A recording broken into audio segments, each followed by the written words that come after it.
السلام علیکم ورحمۃ اللہ وبرکاتہ۔ پیارے ناظرین، کوئی بھی حاجت ہو،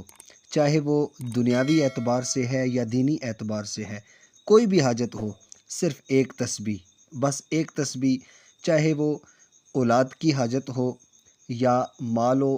دولت کے اندر برکت کی حاجت ہو، چاہے وہ بیماری سے صحت یابی کی حاجت ہو، یعنی دین اور دنیا کی کوئی بھی حاجت ہو، بس ایک تسبیح آپ